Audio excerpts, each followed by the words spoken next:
You're listening to Moviesucktastic.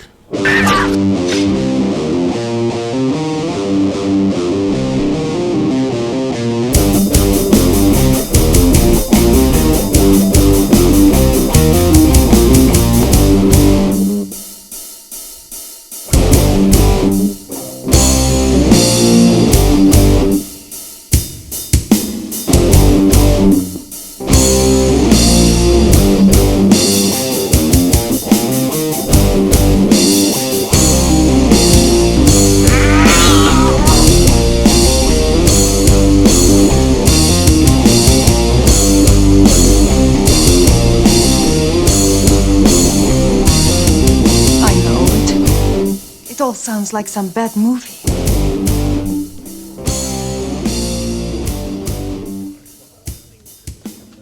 His acting is fucking atrocious. Isn't it? His delivery. If they just told him to say, all right, Taylor, listen, your delivery, if you could just speed it up a little bit, we could shave about 10 minutes off this fucking movie. Yeah. If you give me 5 minutes, I'll go get you that burrito. You do that too well. Get me to the John Paul Jones. Now. What? do the burrito line again, please. If you give me 5 minutes, I'll get you that burrito. It's so bad. So bad. His delivery, and his delivery is no... I know we're not reviewing John Carter yet, but his delivery is the same. Absolutely the same. Well, of course. I mean, that's what... Now, I think he filmed John Carter first. Probably, and then did this film, because he's in no way overweight, but the level of how in shape he was for John Carter, where he's got the 8-pack, very thin in the face...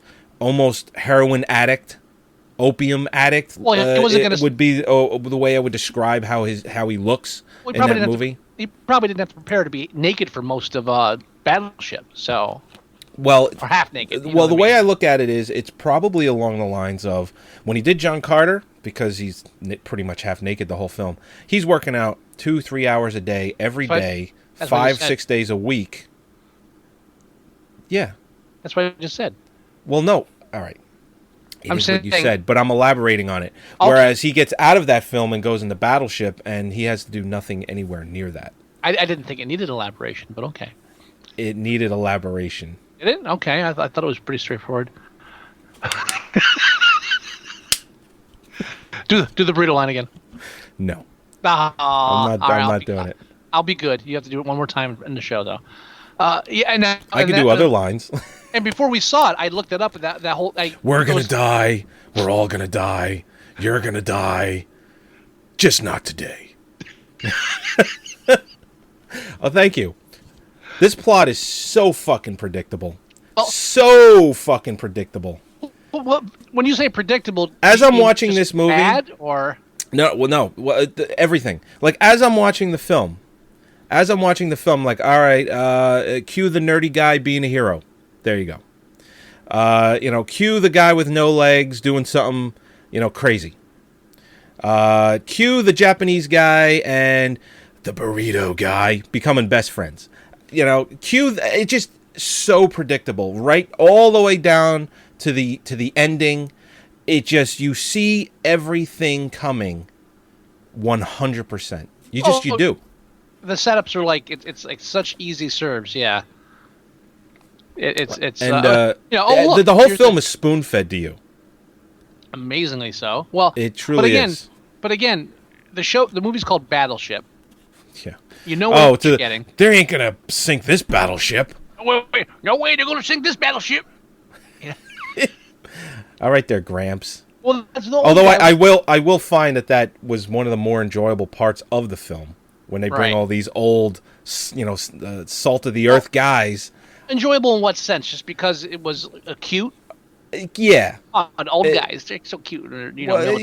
There's so much to dislike about this film when they bring them in. I know we're getting ahead of ourselves, but when they bring them in, it's like, all right, There's a lot of shit in this film. I can enjoy this a little bit.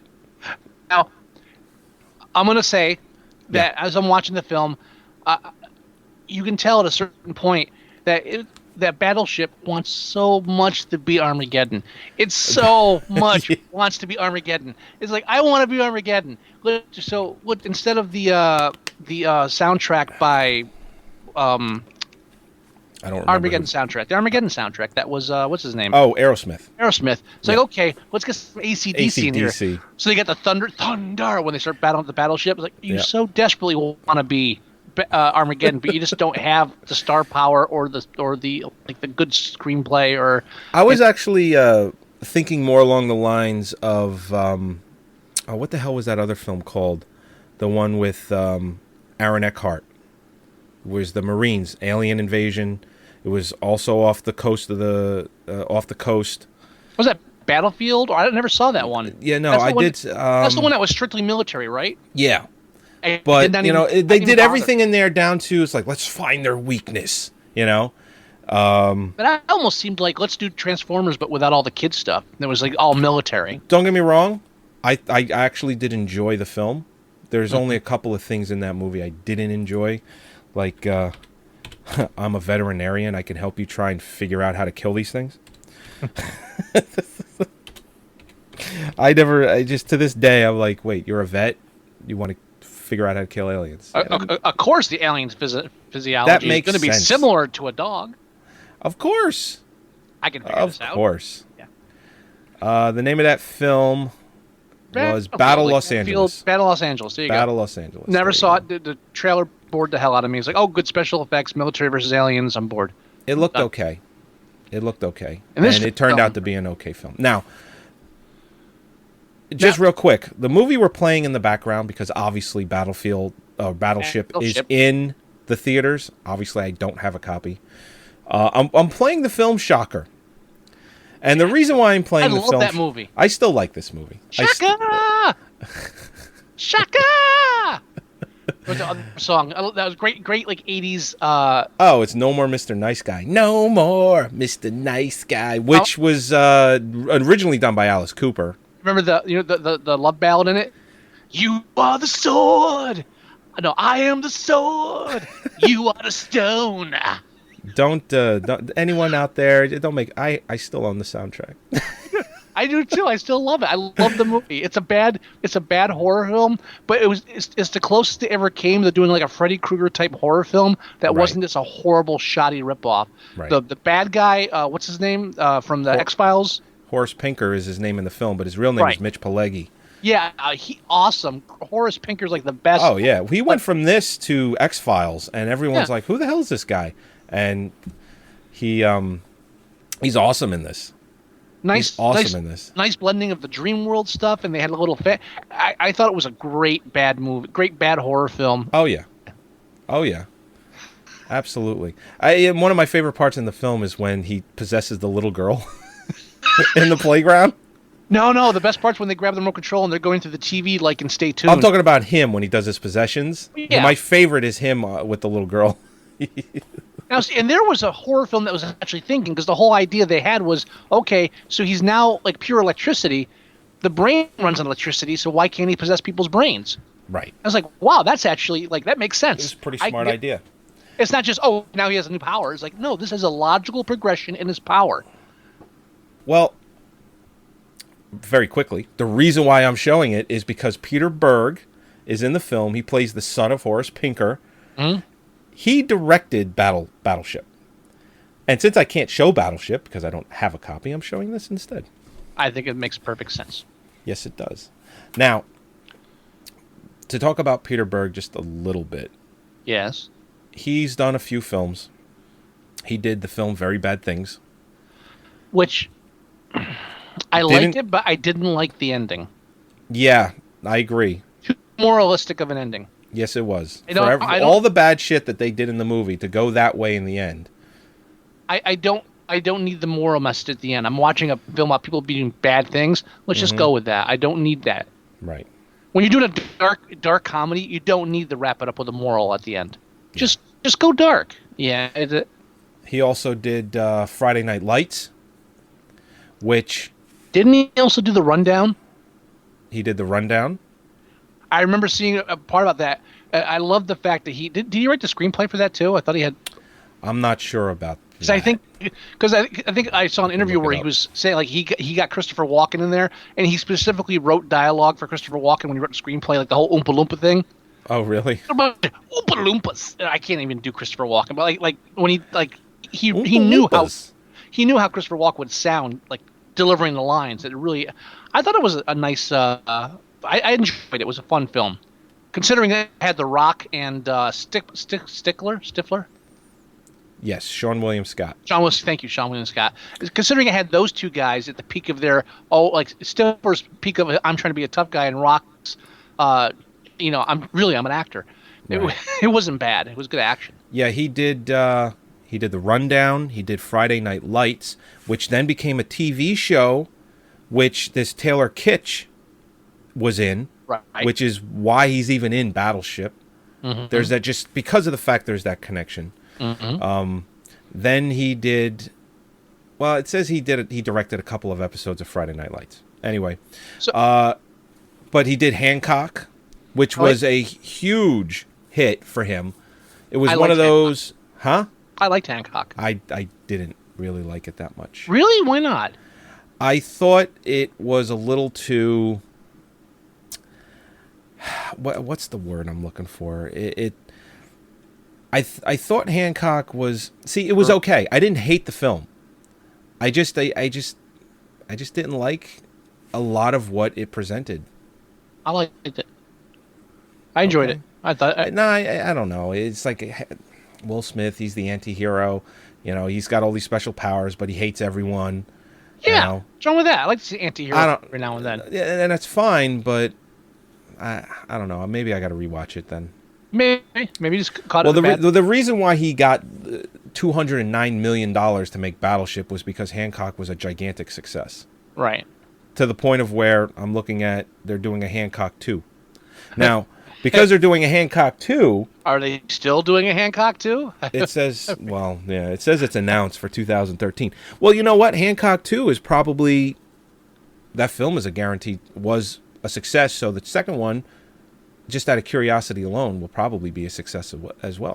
But Hollywood is and fickle. they'll go the more superhero route. Hollywood is fickle, though. I mean, Battleship bombs badly enough, they might just yank it.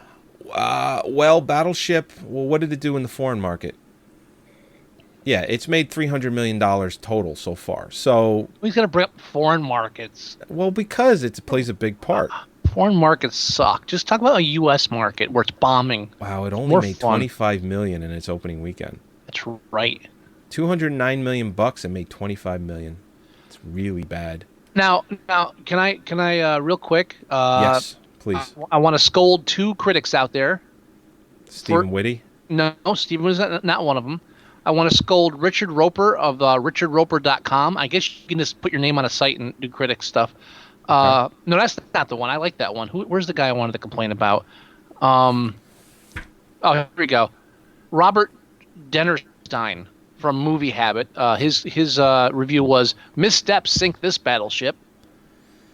Okay. You're on notice. Cheesy line. And a runner-up to that is Jeffrey Anderson from the San Francisco Examiner. The best he could come up with is, if this is entertainment, we're sunk. But my favorite is the guy I mentioned first. I got mixed up, was Richard Roper. I actually liked his. Was big, loud, stupid, dopey, shameless, cliched, overbearing, and did I mention stupid? I like that one. I just throw out my favorite. That one's all right. Yeah. I mean, other than that, everything else is pretty much the same thing. No. My all-time favorite was Tony Macklin from, again, TonyMacklin.net. Battleship is a loud lobotomy. Can't argue with that. No, you really can't. Is this off of Rotten Tomatoes? Yes, it is. What's its Rotten Tomatoes score, by the way? Rotten Tomatoes score is 34%. Wow. That's not... I've seen worse. Well, yeah. Yeah. Yeah. I'm surprised. Well, you know what? You know what I like to do now these days? I like to look at the user score and the reviewer score. It's 57% is the user score. Okay. And you know why? And I'm going to tell you why. Because I I looked at a couple IMDb reviews because I'm a glutton for punishment and a sadist. No, masochist. No, masochist. Masochist. Okay. Thank you. I'm a sadist for other things that I do, not that. And I read a review, and it caught me by surprise. It said, I think that a lot of the negative feedback to this film, and I'm paraphrasing, of course, is the fact that it shows the military in a positive light. For a change? For a change, yeah. And first of all, yeah, this film does break the rule of all Hollywood films where the military comes in and immediately fucks things up. Right. Although technically they do fuck things up because they lose most of their ships. Throughout the... Yeah. And of course, that's a big setup. That's another predictable thing. Right. Because they set up in the very beginning of the film... What? That the little kid is on the tour, and he's talking about the destroyers and and the battleships, and he's like, yeah, think of the battleships as punching bags in the water, whereas the destroyers, that's what they do. Where it's just like, okay, we get it. They're not going to sink a battleship. And fuck me. And I think a lot of most of the positive reviews you're going to see this film are moviegoers. There's this just like if you badmouth the film and there are these people that are going to say, well, you just didn't like it because it's pro-military. Yeah. It's a big stupid movie, and you got to enjoy those once in a while. And this is too big and too stupid to enjoy. Well, beyond that though, it's a very pro-military movie, and it's pro-military to the point of ludicrousness. Right. I should have used a better word, but anyway. And the fact is, the only way you can make a very positive military film is to give the military an enemy that's not human. Right. So we have to, because we all know that there's no such thing as a pure evil. Well, except for my old boss, there's no such thing as a pure evil person. And when you have wars between others, it's not as easy as night and day. It's complicated. So the only way you can make a film like this and have people blowing each other apart and be rooting 100% for one team and not the other is if you can demonize the other side. And we come to the point where we kind of realize when you demonize other third world countries, they tend to blow us up in markets and squares and stuff. Mm-hmm. And fly planes into buildings. So we try not to, entice that kind of behavior. So all we can do is do the aliens. So we have the military. We're going to put them up against aliens. Why? Because they're a pure evil threat coming here to destroy the planet. So everything they do is justified and everything is heroic. That's great. That's not how war works for the most part. That's not how reality works. And so the only way you can get this kind of pro-military film that doesn't show anything negative on the aspect of the military as a whole is to set up the perfect situation where nothing they do is wrong. If aliens come to this planet, it's going to be like Columbus and the Indians, except we're the Indians. And that's like the opening scene, isn't it? A very opening scene. Thank you for setting that up because we haven't heard that before. And then, of course, later on they add in the Aztecs and the Mayans. It's like, all right, whatever. Isn't it? I think it was the Aztecs and the Mayans. Isn't it sad that they even have to set that up in these films anymore? Like spoon-fed. Like in the remake of the Day the Earth Stood Still. Right. The one with Keanu Reeves. Right, and they have which I still haven't seen. Really? Well, there's a scene where they get together and she what's her name from I'm bad with names today. Anyway. Who's in it? Lady. The lady. I can't think of the name. Misery. What? Thank you. Kathy Bates? Kathy Bates, thank you. Okay. Kathy Bates is in it, and she goes on this little mini I had no idea she rant was in it. about how what? I had no idea she was in it. She's in it for a bit. But she goes through this whole thing about how, in every historical, if you go through history and you read through it, every time the invaders come in and they're more powerful, and now that's us. Basically what he said, but longer and more dramatic. And do we even need that setup anymore? We understand the idea that, okay, you don't need it. You don't need the setup. Giant alien ships come to Earth. Okay, they might not be here in peace. Especially when they start blowing shit up. We don't even need to set that up. Even the thing that brings them there, we're going to send signals to outer space. You're in trouble when the opening is they talk about we're going to send a signal into deep space, right, and see if we get a response. and then when they show the signal, you can see the signal going out. The first thing in my head is radio waves. They don't. It's work all invisible. You can't see it. It's not a big white beam of light, and well, spoon-fed. That's the beginning of the. I mean, when that guy says the line about Columbus, all right, this is gonna be bad. When you can see the information being beamed, like when you talk on your cell phone, you ever notice that stream of white light coming out of it and going all through the the time. sky? All the time. I have to swat it away. Get this fucking with this goddamn light. I can't see what the fuck I'm doing. And then, just when you think things can't get bad enough, we go to Taylor Kitsch, and he pulls the bad boy routine, and then a $200 million film takes several minutes. You know what's interesting? Hold on, I'm not done with my sentence. Go ahead. They take several minutes to parody a popular YouTube video of someone breaking into a convenience store to make a burrito. Yes, they do. So the one scene that you could say is kind of like inspired is stolen from a public domain video. And then they don't even take it and do something different with it. They just recreate the video. Yes, they do. Yes, that's they do. When you know you're really in trouble. So by the time his brother says, "That's it, you're joining the Navy with me," you're messing with my life. Life. So by the minute he actually says that. Yeah. You're messing with my life. Life. Okay, we get it. You know what that reminds me of? Go back to fucking True Blood, you fuck. You know what that reminds me of? Yeah. We have to talk about a whole episode of it, but I was watching the Superman 2, the Donner cut in the original. Oh, okay. And the best part of the entire film was when Zod's on the television screen when Superman's in the diner. Oh, right, You'll see why I'm saying this in a second. And he's talking to the newscaster from the White House saying, wants Superman to come to fight him. And at the end he goes, "You'll kneel before Zod." And there's a pause and he goes, "Zod!" It's like the best. He's like, just a pause, and that wasn't scripted. It just goes, no, of course not. God! And it just reminded me of that with like life. Very quickly about Taylor Kitsch's career. Awesome. He's in 2 of the most expensive films this year alone. Mm-hmm. John Carter, upwards 250 to 300 million. This thing, 209 million. Both colossal bombs.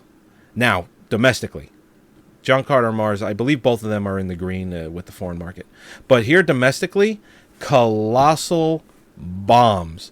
This guy really hasn't been in the business long enough to get 2 of these films back to back, which the budgets are just gigantic, which under normal circumstances, might be blockbusters or destined to be. You get a movie that's $300 million, you would expect big things from it. Mm-hmm. And both films, colossal bombs. Yep. I mean, that says a lot. Again, let me just repeat. Kitsch, worthless imitation of art of recognized value. It's beyond irony. I heard you say Donald Trump, Mike Tyson. Yeah, I was just saying that you're very aggressive and very strong like them. Oh, it's very flattering. Thank you, Rihanna. And then they cut away. It's like, wow, that's how that scene went. They just cut away. Thank you, Rihanna. You can shut the fuck up now. Yeah, I mean, they had to put her in a strong female role because when she was getting beat up by Chris Brown, I'm sure she didn't sound or act anywhere near that. Ooh. Sorry. I heard he was punching her in the face while he was driving. Now, that takes, dedication and some concentration. Well, it depends on where she's sitting. If she's in the back seat, yeah. No. If she's in the passenger seat, all it really is just maneuverability there. I mean... Yeah, true, but even so, in the passenger seat, to get a good connection, to, like, the jaw, you need a little concentration for that. Mm-hmm. And thank God she's lined up to also appear in End of the World, that film coming up. I mean, Yay. How bad do they get with the fucking titles now? The End of the World. What's this about? And the Fast and the Furious 6, apparently she's going to be in. Rumor. That's a rumor. Super. That's a rumor. She's going to play somebody's girlfriend. Again, Battleship. I wonder what this is about. I wonder if they're going to get to sink it. What do you want? I mean, and of course, so what happens is he gets on the battleship and he's dating The the girl, general's daughter. general's daughter, who's the girl he got the burrito for. Because when a drunken idiot gets arrested after breaking into a store to get you a burrito, that screams love and relationship. Not get the fuck away from this guy Oh, as yeah. quickly as possible. Here's a girl who's really made some life. She's made. Never mind. Hey, burrito her. No, kitchen's closed. Burrito her. Dude, you do that voice so well. It's creepy. I get chills. Stop. Just give me 5 minutes, and I will get you that burrito. Stop. What am I gonna? I'll be in John Carter too. Come on, let's do it. I want to see you in that loincloth. Oh yeah, show you So- my no pack. And like you said, so the setup, of course, is that the brother drags him onto the ship, onto the Navy, and then Right. he screws it up and he gets in Well, a fight. he essentially tells him, "You're screwing up your life. You're joining the Navy with me. That's it. Done." So he joins the Navy and he's still a screw up. And then what happens is huge event occurs where he can redeem himself. The whole film's about redemption, but Yep. redemption that's not really deserved. It just happens. And so this alien ship crashes into the planet on purpose, except for the communication satellite crashes into one of our satellites. Irony again. So they can't communicate back to their home planet. So they set up the defensive perimeter, and the ships that these guys are in, like three ships, I believe, 3 destroyers, are trapped in this protective bubble, while they send a crew out to take over the satellite the communication center that was sending these information out in the first place, so they can tell their buddies, "We're here, come on back." Yep. That's all you really need. Right, and so I almost died a little inside. when the alien ships fire the first canister and it hits that boat, goes, and it hits just the boat, slams in. Yep. and it took me a second because I'm looking at it and it's like, why does that look familiar? And the missiles they're sending and sinking to the ships are the same shape as the little pegs you'd put into board game boats. Oh fuck, you're right. You didn't even notice that? I didn't even notice it. It bothered me at first. I couldn't put my finger on it. So why does that look familiar? I wasn't that much in. I didn't realize how far they were going to go at that point. Right. And now once that happened, I realized we were screwed. Totally screwed. You know, somebody in the special even- effects department is jerking off over the fact that it's in the shape of the little pegs. And it's worse because it hit the ship and then it goes chunk, like you're pushing it into the boat. Yep. And so at that point, a little bit of me died because I knew I still had farther to go. 2-hour movie. Jesus. Right, and then meanwhile, his girlfriend is meeting with the big black Marine with no legs who doesn't feel predictably becomes a hero. But he doesn't feel like a man anymore. So of course he's going to find a chance to prove himself that he's still a Marine. Marine, right? Doesn't matter. Yes, I believe. And then there's a very mild subplot with the geeky guy at the station that doesn't really amount to anything. It's like if they could have gotten Jeff Goldblum, they probably would have given a bigger role, but they got this guy instead. And so, they were trying to have him be funny too. Like he was going to be the guy that you knew he was kind of a coward, but you still liked him. They tried that with his dialogue, and it doesn't work. Well, they didn't invest enough time into him because there's so much important stuff going on in the ocean where the battleship scenes are going, and they throw this whole scene in where they capture one of the aliens. So they look at him. And was there a weird? Did I miss something? Something bizarre happened when they got the alien. Like there was some kind of thought transfer where you saw them invading other worlds. Am I wrong? Was I like falling asleep and I dreamed that? Something weird happened. It was almost like they went into the psyche of Taylor's character. Yeah, I think. You know what? I'd have to rewatch. Well, no, I'm not going back to the theater to rewatch it. No, not worth that. Yeah, I'd have to rewatch that scene at some point just to verify. I must have been nodding off. No. You're right. I definitely vaguely remember seeing something like that. Yeah, I mean, kind of like. Can we talk a little bit about the aliens? Their overall look. How I've seen better. Human? CGI, yeah. Well, I've seen better CGI in video game cutscenes. They just look so gooey. A lot of these special effects these days, when they do the CGI characters, they just look so gooey. Mm-hmm. They don't look They just don't look like they're really there. They don't, and that really it just, that's how these aliens looked in the movie. They just don't look like they're there. They don't look like that they actually have any texture or any real skin or anything like that.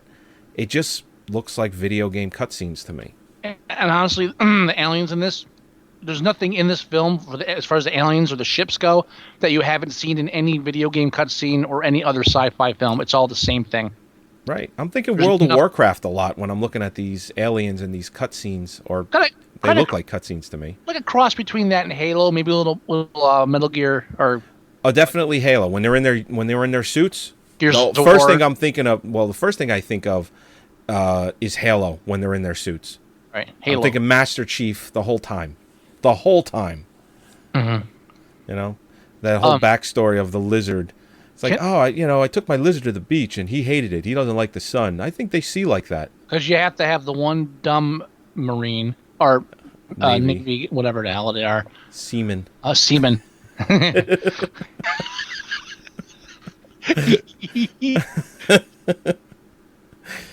It just, scene after scene after scene of being spoon-fed this shit. Can I give away? Can I do the spoiler for the big board game sequence? I have to get some spoiler music so that almost like a siren or something. But yes, here is a spoiler alert. Anyone out there that's listening live or has recorded or downloaded the show, here comes a spoiler. Well, it's a spoiler as far as like I'm going to ruin this as a warning to you not to see this film, because what happens is you get to this point in the film where they realize the ships can't see them on their radar. And they can't see them on their radar. Like, the radar blind both ways. I don't understand how it works. I think they explained it, and I was not having any of it. So they get to this point where they can't figure out where they are to fight them, to shoot the big cannons. Right. So the one guy says, we have these buoys set up to track wave patterns. If we tap into the buoys, we can track where they are based on wave patterns, when they knock the buoys. So they bring the buoys up onto the computer and bring it up. And of course, these buoys floating in water form a perfect grid. Yes. And then they put the letters and numbers on the grids, and then what happens at that point is we actually get to sit and watch these people in a $200 million film play the board game. They literally watch it and then go, E5. We missed them. F11. and at that point, I'm seriously considering just doing physical bodily harm to myself, because I'm actually sitting here watching this and no one around me. See what happens when that happens in a film in a theater. What I expect is to hear like outrage. Like, what the, like if somebody started like tearing a puppy's head off on screen, I want to hear people going, "What the fuck is this? What? How much did I pay to see that?" What, I'm expecting the outrage, because no one really expected them to play. No, and what do you get? You get people laughing. People were, what people were genuinely enjoying this movie in the theater I saw it at. All right. It made me sick. This is like an IQ test. Not even an IQ test. This is like a personality test. Seeing this film in the theater, I don't know. We didn't see it in the same theater. Did you notice? And maybe it was different at yours. Yeah. People were laughing at the wrong parts. Yes. It was bizarre. But there's like this one part where it's something. They said something, and there was no humor involved, and literally like. And they're just like. And it wasn't one person. It was like a small crowd. It was like a wave of laughter. So ha ha ha ha ha. What was that? And then like they do a funny part, and everyone's just like quiet. And No, you're right. I don't know what it was, but you're right. Absolutely. Audiences are becoming numb now, and I think it's almost like they don't even know what's supposed to be funny. Sure. That scared me. That scared me. And I've said this before. Scared me more than when as a nation, I think we are progressively getting dumber. Just look at the reality shows that they're putting on a constant basis. The type of movies they make, the end of the world. They're making the titles of films easier to digest. It's just look at Wisconsin.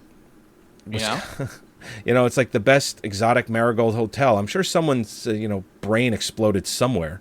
But what is it? But even again, that's the name of the hotel in the film. It's true, but there's too many words. Yeah, that's true. It's not one word. Yeah. Again, when they took the commas out of "Eat, Pray, Love," you're as a nation You're fucked. When did cooking become a spectator sport? Probably within the last 8 to 10 years. Okay, you know what? When Iron Chef did it, fine. You get a pass for that. You get a pass. Well, I used to watch the original Japanese show, which was a blast. And that's all I'm talking about. Because that was something different, and it was different at the time. When the first person that does it, it's cool. What are there, like 7 chef shows on now? Yeah. Oh, yeah. You got Master Chef. You have Hell's Kitchen. You have Iron Chef. You have Chopped. And don't ask me why I know all the names, because I tend to, as a fail-safe, I'll turn on the Food Network and pretty much just fall asleep to whatever's on. So give an example. It's bad enough we have a channel about cooking. We have competitive cooking shows. Yep. That's it. We're screwed. That's it. We're done. I can't. Battleship. Although I will say this, the competitive cooking shows, that's the least of our problems, I think. I really do. I think that's really the bottom of our concerns. Dancing with the Stars, American Idol, The View. Now they got a new one with the fucking 2 morons from the Jersey Shore called The Choice. Those are your big problems. This is what people are fucking watching on a weekly basis. They can't get. It's top rated shows. That scares me more than a show about 5 chefs competing. Really, it does. Joey. Yeah, I'm listening. Age 17. What? F12. The scene where Horace, gets the power from the devil. He's like, "Come on, give it to me." Huh? What a minute. What was that? Where he's got the fucking battery cables, and he's like, got the staring up at the TV. And he's just doing Horace, his the demonic his ritual. Is like, come on, brother, give it to me. Yeah. I fucking love this movie. It's so good. 100 times better than Battleship. Oh my god. I'm trying to remember anything I forgot. I didn't take notes because it was just I obviously couldn't. And afterwards I was. This is where they're giving the serial killer mouth to mouth. That's smart. But like it was numb afterwards, so I couldn't write anything down. Am I forgetting anything from this horribleness of a film? No, I don't think so. Watching the movie and pay attention. I'm sorry. It's the part where he bites the black guy's lip off, where it's just like rubbery and long. I think my favorite scene from Battleship is when it sends out the shockwave. And it shoots it out to the one destroyer, and the brother, his face just goes like that. Do you remember that scene? Yeah.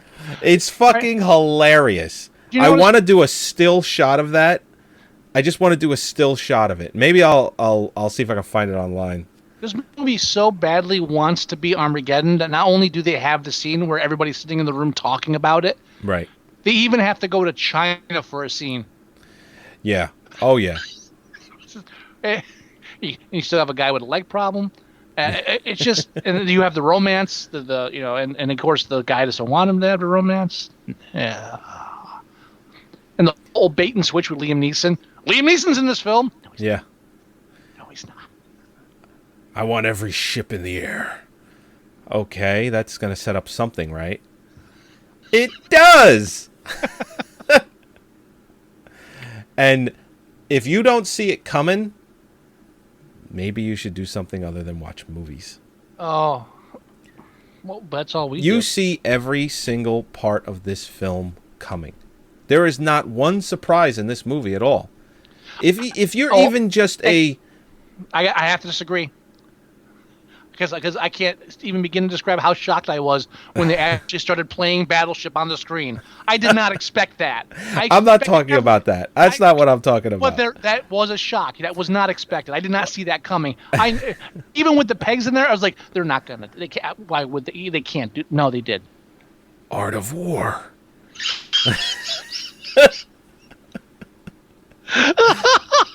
Drop the anchor now. Dude, you're turning me on. Stop. Oh, so okay. It's awesome. It is fucking Christ in heaven, Jesus.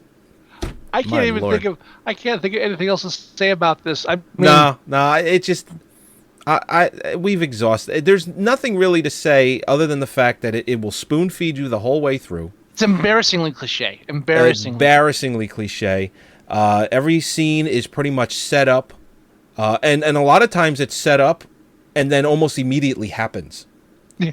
You know, it's not like the only one of the only scenes that I think was set up that just happened much later was the whole battleship scene with the little kid talking about the destroyer and the battleship and how it's a punching bag for the ocean. But that again, was set up in the beginning, but it was still set up for later. That was set up with the title of the film. Pretty much. So, I mean, that's even that's kind of like belaboring the point. Right. And when I originally saw the trailer, my whole thing was, is someone going to say you sank my battleship? And of course, after watching the film and them talking about the battleships and them not being used anymore, I quickly in my head said, oh yeah, they're not going to do you sank my battleship. They're probably going to go along the lines of you can't sink this battleship, or let's see you try. And of course, they have that variation. Right. Yeah, this battleship ain't going to sink.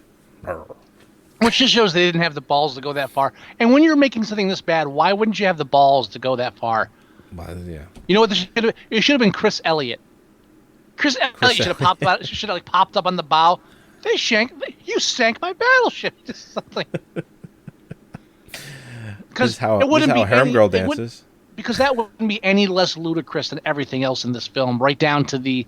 I mean, and watching Taylor Kitsch like do the whole thing. Practicing to ask for his girlfriend's hand in marriage in the mirror and everything. It's like, yeah, dude, you don't do cute, and you really don't do it well. Stop. I'm watching the scene in Shocker where they have him in the electric chair, and he takes the all of it, and he's still alive. Mm-hmm. This is just how you know it's a good bad movie. State law for the electric chair, and this is every state that has it. If you somehow survive, they can't do it again. All he would have had to do is say, "Take me back to my cell." He doesn't want to go back to his cell. I know he doesn't want. Of course, he wants to get out and cause fucking havoc and kill people. Know, but it's only fair. If you somehow survive the electric chair, you don't have to do it again. Now, is that the same if they hang you? Well, they don't do in America. They don't do hanging anymore. They but do. Yeah, they do. Where? There are some states where you can choose your execution. Some of them still do hanging. No fucking shit, really? Yeah, of course. Yes, I believe if you... And it's a very popular choice because it's quick and painless because your neck snaps instantly. Right. I believe that if your neck doesn't snap, I don't know if they'll just let you hang there until you... Well, see, since you didn't know they do hanging, everything you say from here on is bullshit. You can pull it out of your ass, but it doesn't mean anything. You're gonna keep going like you're an expert on this. I didn't think they did hanging here anymore, but I know in the old Wild Wild West, if your neck doesn't snap, I think they just let you hang there and suffocate. Well, that's how Igor. They let Igor go when they hung him and he didn't die. Son of Frankenstein. Oh, did they? Okay. Yeah. Bone stuck in throat. I have a book. You're trying to get Igor, you're gonna get you. Best part, I think so. Second favorite line in Van Helsing is when they walk in on him and he's walking. He's got like a cable over one arm. Right. He doesn't see them. He's like, "You go do this. Do that. You go do that." And then they finally goes, "You found me. How is this possible? It's impossible. You find me." What was I say? I guess Battleship. No, Battleship. And we were talking about. We were talking about Shocker and being electrocuted. They can't do it again. The electrocution and stuff. I have a book that has the last meals of like 500 inmates like what they asked for their last meal. Oh, that's awesome. Isn't it? That's I thought that's doing, just so a- interesting. I thought it'd be an interesting like a diet cookbook or something like that. Just Right, like right. the last meal diet. Which isn't good because it's a lot of fried chicken and burgers mostly. But Oh my god. and Battleship is so interesting that's where we are now.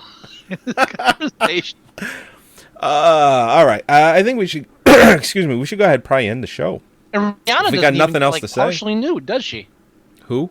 Rihanna. She doesn't even get partially nude in the film. No. There's no nudity at all. The closest thing you get is when they're on the beach and she's leaning over talking to him, and she's in her Daisy Dukes, the blonde the model girlfriend he has. That's as close as her. to you get. But why do you pay to put Rihanna in a film and then have her like in the bulky Navy garb the entire movie?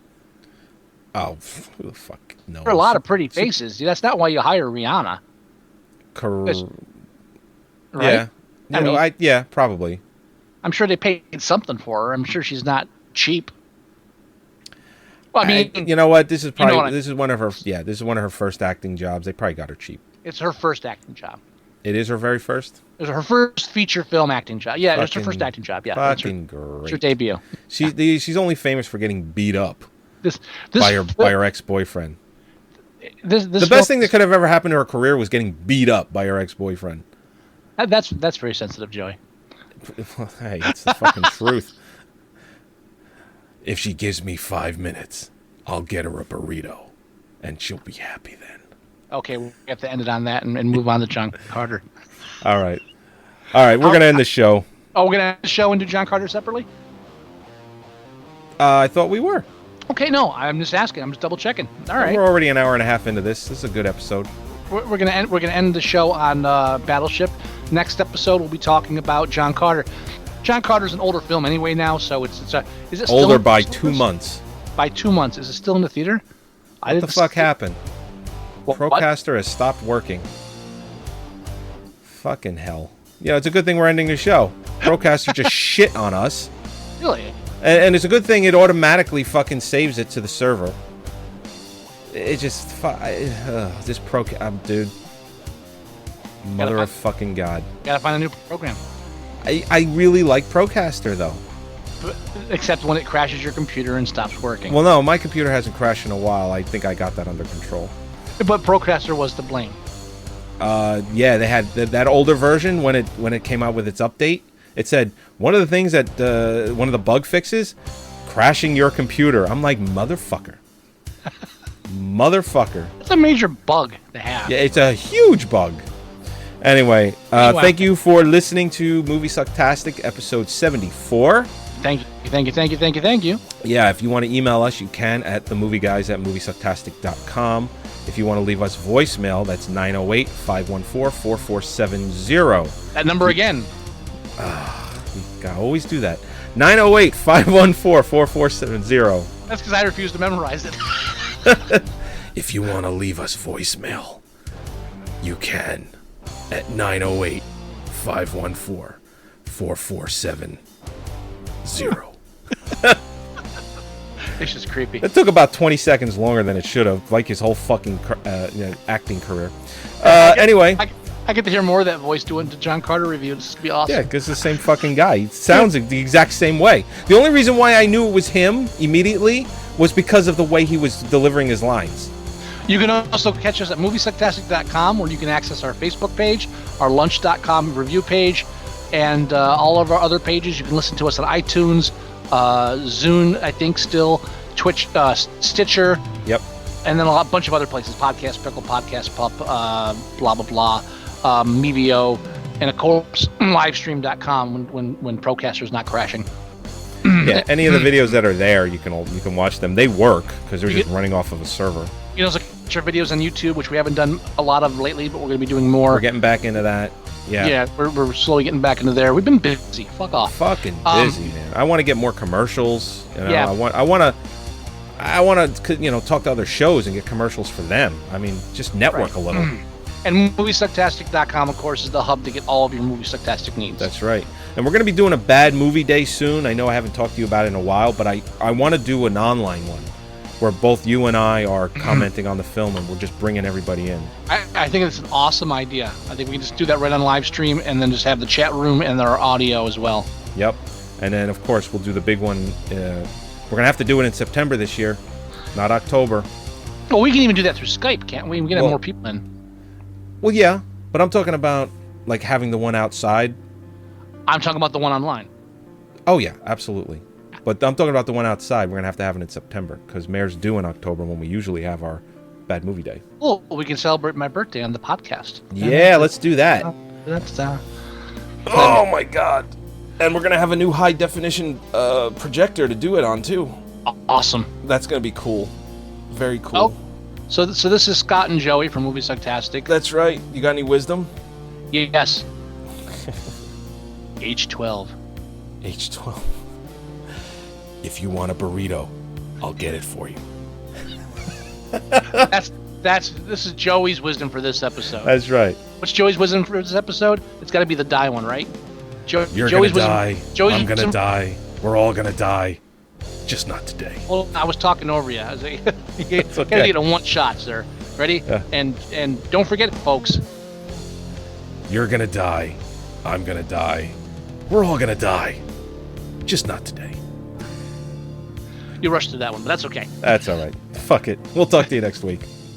Bye. Bye.